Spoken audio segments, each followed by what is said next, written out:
Did you know this? Women's History Month at Disneyland. Imagineers leave notes of their artistry in everything they create, but one Imagineer left a special legacy behind, shaping one of the most famous attraction characters to ever come out of the Disney parks, a character that was named after her, Leota Toombs Thomas. Welcome to part 1 of our Women's History Month celebration. Starting her career at the young age of 15 in the ink and paint department, the only animation job available to women at the time, transferring and tracing animator drawings to transparencies, eventually making her way into the animation department, and then taking a brief hiatus and returning into the ranks of Imagineering at WED Enterprises in 1962, where she took on an unexpected role, Becoming the face of Madame Leota, the famous crystal ball within the Haunted Mansion.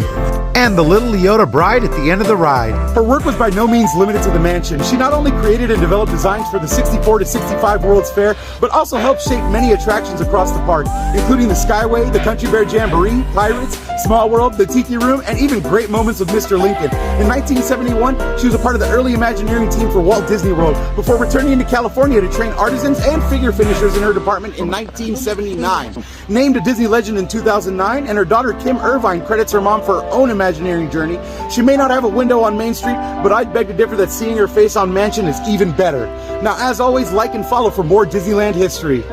Did you know this? Women's History Month at Disneyland Part 2. Women have always been a force behind many of our most treasured Disney parks experiences, with a few of them even becoming trailblazers in Imagineering who shaped the theme park industry and paved the way for women today to follow in their footsteps. One woman in particular shaped quite a bit of our favorite attractions, earning her name as the original designing woman, Alice Estes Davis. Welcome to Part 2 of our Women's History Month celebration. Born in 1929, Alice didn't exactly want to be an Imagineer. On a scholarship at the Chouinard Art Institute, known for producing Disney artists, where she wanted to study animation, but due to a wait list, enrolled in the costume design program, where she not only launched her career as a famed designer for Beverly Vogue and Lingerie House, but also met her future husband and doorway into Disney, Mark Davis.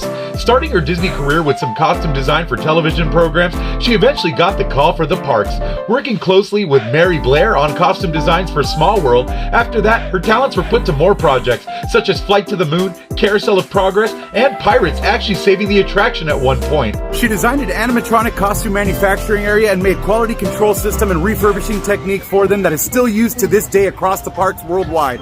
Retiring in 78 and finally getting her very own window on Main Street in 2012, and rightfully so. The scale of her projects was amazing. For Small World alone, she researched and designed more than 150 costumes from cultures around the world. Her costumes are some of the most iconic in the parks to this day. Now, as always, like and follow for more Disneyland history.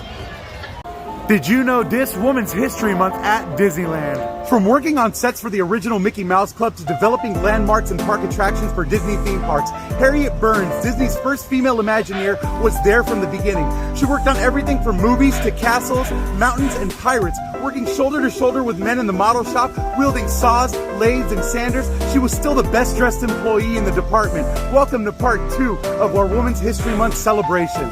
As the first woman ever hired by Walt Disney Imagineering, Harriet Burns helped design, prototype, and build attractions at Disneyland, Walt Disney World, and the New York World's Fair of 64 to 65. Born August 20th of 1928, she moved from Texas to LA in 53, starting her career designing props and sets for TV shows and hotels in Vegas, then working at Santa's Village in Lake Arrowhead, and finally starting at Disney as a prop and set painter for the Mickey Mouse Club, where she got a rep for getting dirty with power tools, all while wearing high heels and a skirt. Before long, Harriet, Fred Jorger, and Walthall Rogers became the founding members of WED Enterprises, which would evolve into Walt Disney Imagineering. Her first assignment as an Imagineer? Build a model for Sleeping Beauty Castle. No pressure! Becoming a Jane of all trades, she contributed to many attractions and lands in a wide variety of roles, such as figure finishing for the Tiki Room, Snow White, and the Submarines, model designing for Mansion, Matterhorn, New Orleans, Pirates, and Sleeping Beauty Castle, as well as stage design for Great Moments, Carousel of Progress, and Storybook Canals. Retiring in 86, she made a final first in 1992, the first woman to receive a window on Main Street. Now don't forget, like and follow for Part 4. Did you know this? Women's History Month at Disneyland. Many visionaries have lent their artistry to Disneyland throughout the years. One artist, however, had a creative vision that captured Walt's imagination. In fact, Walt trusted her so much that he tasked her to design one of his biggest Disneyland projects. Her name was Mary Blair, and she brought bold colors, sharp patterns, and distinctive shapes to the world of Disney, both on the big screen and in Disneyland. Welcome to Part 4 of our Women's History Month celebration. Studying at the Schweenau Art Institute and the California School of Watercolor, her unique use of colors and pattern shapes drew the attention of major film studios. Starting off as an animator at MGM, then off to work at iWorks, then finally entering the world of Disney in 1940. She started on Dumbo and an early version of The Lady and the Tramp. She then went on a research trip to South America with Walt himself, where he loved her work so much that he made her the art supervisor for Saludos Amigos and The Three Caballeros. She then went on to work on Cinderella, Alice in Wonderland, and Peter Pan. In the 50s, she left to be a freelance artist, but her days at Disney were not finished yet, working with Walt on a new attraction for the 64 World's Fair that you may have heard of. It's a Small World. With the attraction being a massive success, she quickly became associated with Disneyland and later the other Disney parks, designing murals for Disneyland's Tomorrowland, Disney World's Contemporary Hotel, and many of the other little pieces scattered around the parks.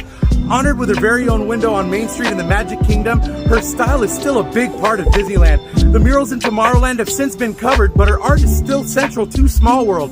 Fellow Disney legend Marty Sklar said her murals are still intact beneath the new walls and marquees of Tomorrowland. Maybe someday they will return for a whole new generation of Mary Blair fans to admire. Now, as always, like and follow for more Disneyland history.